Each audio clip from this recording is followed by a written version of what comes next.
The next speaker, Mr. Zahradil. Thank you, Chairman. We have voted several times about the future relations between the EU and the UK after Brexit. And each time, my impression is that there are always some underhanded requirements that will not be acceptable for the other party, for the United Kingdom. And I'm asking myself, why?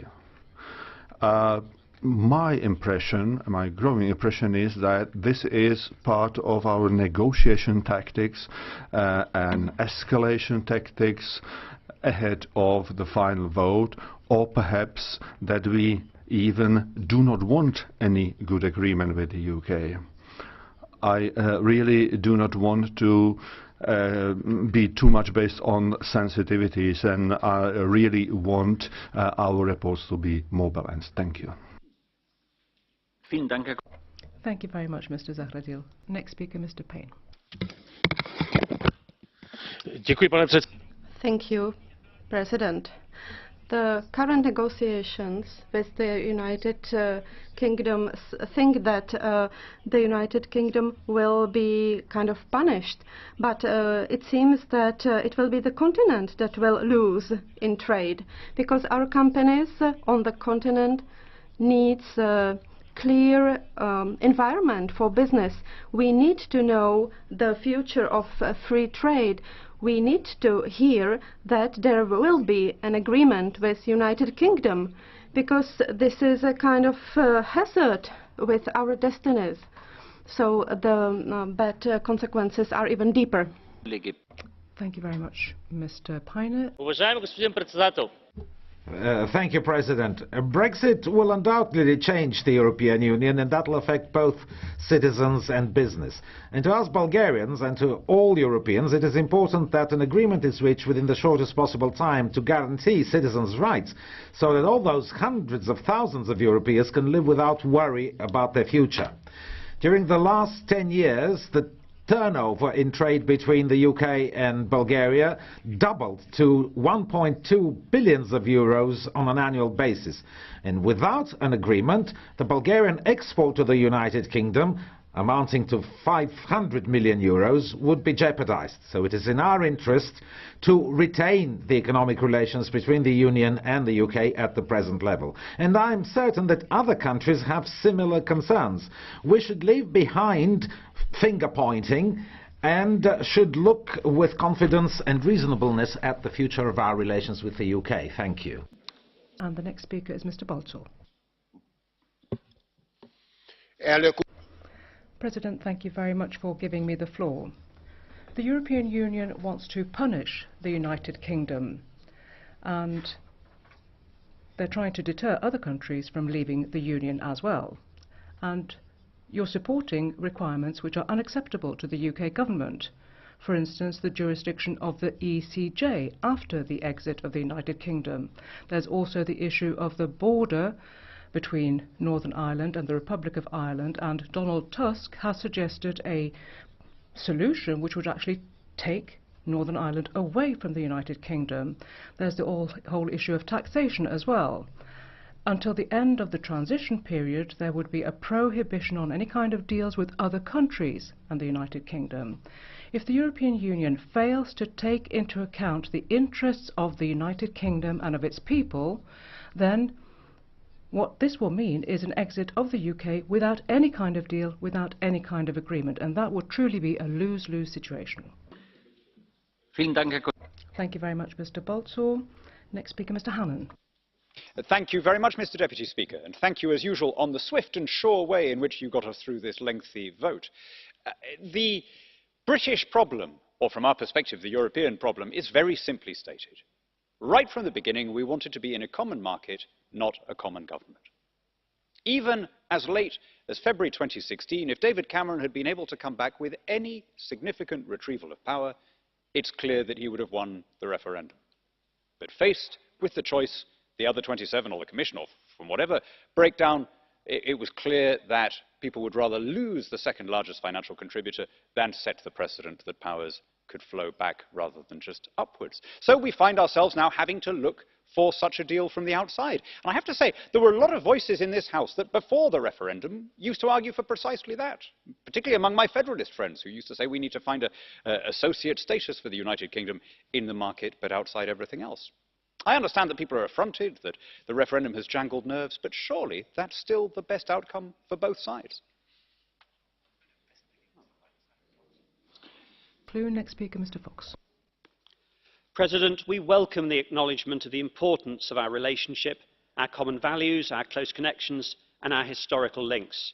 We share the aspiration for a strong and effective partnership covering trade, foreign policy, internal security and areas of thematic cooperation. But we cannot support a resolution which ignores the parameters set out by our Prime Minister. To suggest that the best solution would be membership of the single market and customs union, to pay into the budget and to accept the jurisdiction of the ECJ is to call for EU membership in everything but name. That would mean undertaking all the obligations of EU membership but with no say, which would be neither democratic nor sustainable. Differences remain and tough talks lie ahead, but I believe there is nothing preventing us from reaching a unique and mutually beneficial agreement reflecting the new rights and obligations apart from political will and a sense of pragmatism. It is overwhelmingly in the interests of both the UK and the EU27 to have a unique deal with the freest possible trade and the closest possible security relationship. Let's make it happen.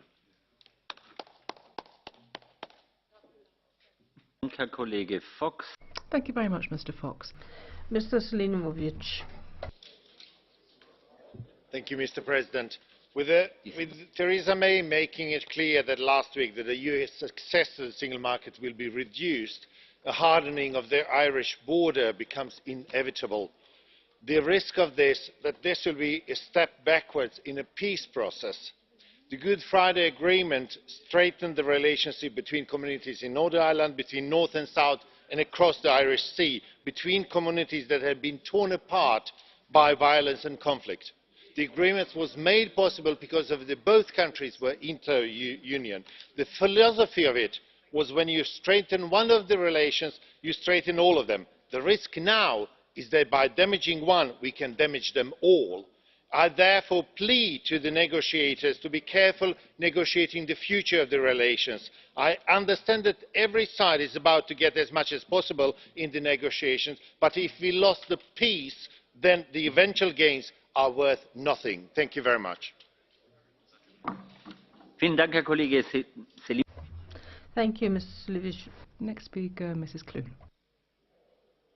And again, we've had a strong support for the resolution today from members of this Parliament, the resolution on what the future relationship between the United Kingdom and Europe would be.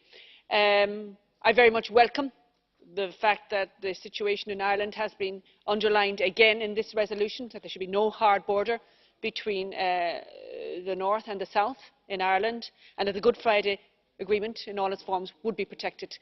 We are now approaching the 20th anniversary of the Good Friday Agreement, an agreement that was ratified with a large majority of, an overwhelming majority of the people, both north and south of the island. It was supervised by Mr. George Mitchell, US envoy at the time, and indeed the European Union gave it its strong support and have continued to do that. I very much welcome the comments by the Commission, by Mr. Juncker yesterday, where he said Europe stands with Ireland on this issue, and I think that's a very important statement, a very strong statement, and that situation needs to be protected as we move forward to the next phase of negotiations. Thank you very much, Mrs. Thank you very much, Mrs. McAvey. Next speaker, Mr. Astrovicius. Thank you, Chair. I support this resolution as a blueprint for governing the future relations between the European Union and UK after the UK's withdrawal takes place. It is important to provide maximum of certainty for our citizens and businesses as soon as possible. Thus, the resolution proposes setting up a well-defined governance framework for a comprehensive association and partnership. It highlights four main pillars for our future relationship, such as economic relations, foreign affairs, security and thematic cooperation. However, if the citizens' rights issues must be resolved on the basis of mutual respect and reciprocity, the future cooperation in the field of security and defence should be based, and I hope it will happen, on the realistic assessment of European security needs. Thank you, Chair. Thank you very much, Mr. Auštrevičius.